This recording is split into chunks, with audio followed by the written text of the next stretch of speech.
तरारी में भारतीय जनता पार्टी के हार का कारण क्या सुनील पांडे खुद बनेंगे?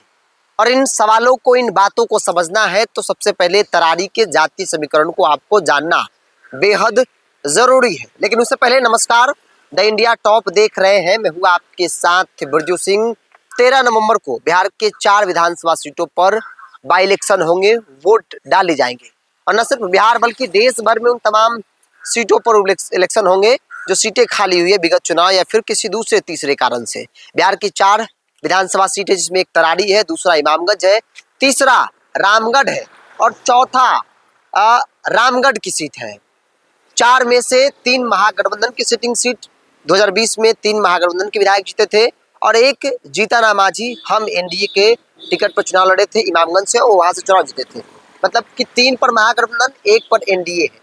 जिसमें से सबसे अधिक अगर चर्चा किसी सीट को लेकर हो रही है तो वो नाम है तरारी, क्योंकि तरारी पर लगभग स्थिति स्पष्ट है कि कौन कौन चुनाव लड़ेगा। प्रशांत किशोर ने अपना उम्मीदवार उतार दिया है। एसके सिंह राजपूत समाज से आते हैं, पूर्व में सेना में रहे हैं, तो ऐसे में वो उम्मीदवार होंगे। और दूसरी तरफ जो भारतीय जनता पार्टी है, एनडीए है, वहां भी स्थिति स्पष्ट है कि वहां से कौन चुनाव लड़ेगा। सुनील पांडे बीते दिन अपने बेटे के साथ भाजपा ज्वाइन किए थे और उस वक्त कहे थे कि भाई चुनाव लड़ेंगे। मतलब सुनील पांडे लड़े या फिर उनके बेटे वहां से चुनाव लड़ सकते हैं। लेकिन जो वहां का जातीय समीकरण है वो कुछ और ही बयां कर रहा है और इसी आधार पर कहा जा रहा है कि सुनील पांडे भाजपा का तरारी में हार का कारण बन सकते हैं। सबसे पहले आप इस बात को समझ लीजिए, जान लीजिए कि वहां का जातीय समीकरण कहता क्या है। तरारी में कौन सी आबादी की संख्या कितनी बड़ी है।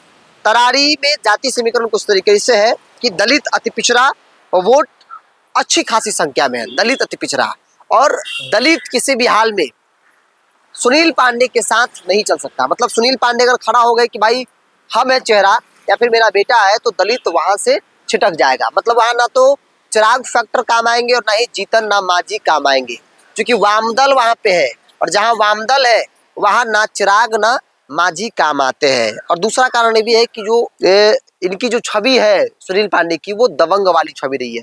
तो ऐसे में ऐसा कहा जा रहा है कि भाई दलित जो वर्ग है या फिर जो पिछड़ा अति पिछड़ा है वो इनसे छिटक जाएगा। इसके अलावा मुस्लिम और यादव, एम और वाई जो समीकरण है, मुस्लिम और यादव आरजेडी का कोर वोट बैंक माना जाता है, किसी भी हाल में आरजेडी को छोड़ नहीं सकता है।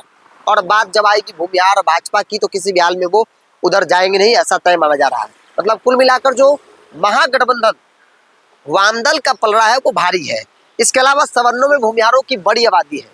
हाँ, एक बात है, दलित छिटक जाए, लेकिन सुनील पांडे खड़ा हो गए, पांडे ब्रदर्स खड़ा हो गया तो भूमिहार 100 वोट है, मतलब 100 वोट उनके पक्ष में जाएगा। दलित ना दे लेकिन भूमिहार 100% जो है वो एकजुट होकर सुनील पांडे उनके बेटे को वोट कर देगा। लेकिन सवाल राजपूत को लेकर है, क्योंकि प्रशांत किशोर ने एसके सिंह पूर्व सैनिक को मैदान में उतार दिया है। एसके सिंह राजपूत समाज से आते हैं और एसके सिंह को जितना भी वोट आएगा, 5000 आए, 7000 वोट आए, 10,000 वोट आए या फिर 2000 वोट आए, किनका वोट होगा? वो भाजपा का वोट होगा। वो भाजपा के वोट बैंक में सीधे तौर पर सेंधमारी करेंगे, वो अपने जाति के वोट बैंक में सेंधमारी करेंगे जो भाजपा का वोट बैंक आ जाता है। तो ऐसे में हर तरीके से कहीं ना कहीं जो भारतीय जनता पार्टी का पलड़ा है वो कमजोर यहाँ पर दिख रहा है, क्योंकि हालांकि भाजपा का वहां कोई ग्राउंड भी नहीं है।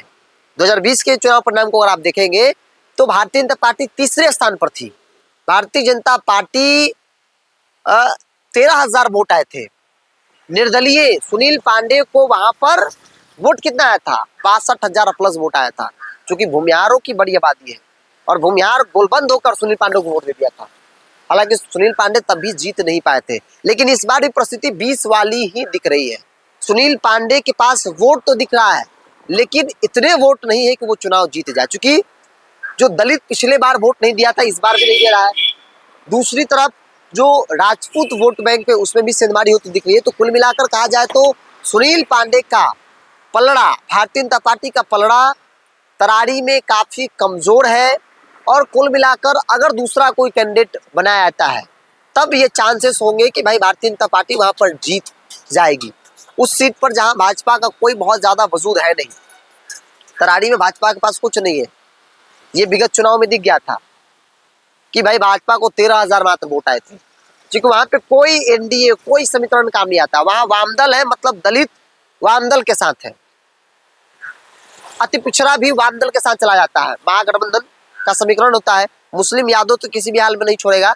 तो कुल मिलाकर ये वहां का जाति समीकरण, यही वजह कहा जा रहा है कि अगर सुनील पांडे के अलावा कोई दूसरा चेहरा होता तो जो दलित वोट बैंक है, जो बड़ी आबादी है दलितों की, पिछड़ों की जो आबादी है, वो उसमें सेंधमारी नहीं होती, महागठबंधन नहीं कर पाती। वो 100% यहाँ आता, 100% नहीं आता फिर भी, लेकिन 50 से 60-70% वोट जो है उधर चला आता। अगर 50%, 60% दलितों का वोट, अति पिछड़ों का वोट अगर एनडीए को मिल जाए, राजपूत गोलबंदों को वोट दे दे, 100% भूमिहार गोलबंदों को वोट दे दे, तो कुल मिलाकर जो भारतीय जनता पार्टी है, एनडीए गठबंधन है, वो वहां पर मजबूत स्थिति में है। तो इसलिए मेरे लिए कहना आसान होगा, क्योंकि जो यहाँ के जातीय समीकरण को अगर आप देखेंगे तो उस आधार पर यही कहा जा रहा है कि सुनील पांडे के कारण भारतीय जनता पार्टी वहां पर चुनाव हारेगी।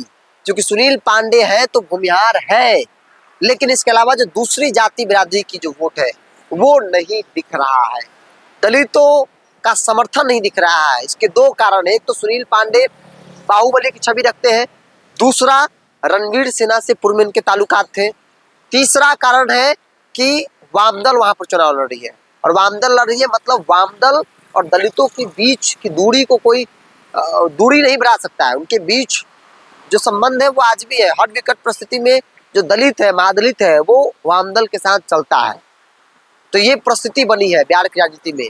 क्योंकि हालांकि जो राजनीति को जानने समझने वाले लोग हैं, जो वरिष्ठ पत्रकार, कई लोगों से हमने बातचीत की, तो लोगों ने कहा कि जो 4 सीट है, जिसमें से 3 सीट महागठबंधन की थी 2020 में, 3 सीट इस बार बाई इलेक्शन में भी महागठबंधन जीत जाएगी। 1 सीट जीतन मांझी की वापसी हो जाएगी, जीतन मांझी के बेटे या फिर बहू या फिर छोटे बेटे वहां से चुनाव लड़ेंगे, ऐसी चर्चा है। लेकिन इसके अलावा जो 3 सीट है, चाहे वो सुरेंद्र यादव के सांसद बनने के बाद खाली सीट हो या फिर सुधाकर सिंह के सांसद बनने के बाद खाली सीट हो, इन सीटों पर आरजेडी वापसी कर जाएगी। और तरारी में भी जो वामदल है वो कमबैक करती नजर आ रही है। और प्रशांत किशोर के ऐलान के बाद और भी चर्चा होने लगी कि अब तो किसी भी हाल में भारतीय जनता पार्टी की करारी हार होने जा रही है। सुनील पांडे हो या उनके बेटे हो, उनकी हार निश्चित तौर पर मानी जा रही है। बहरहाल इस रिपोर्ट को लेकर आपका क्या राय है, आप अपनी राय को कमेंट्स बॉक्स में रखिए। अगर आप मेरे चैनल को यूट्यूब पर देख रहे हैं तो सब्सक्राइब कर लीजिए, फेसबुक पर देख रहे हैं तो पेज को लाइक और फॉलो कर लीजिए।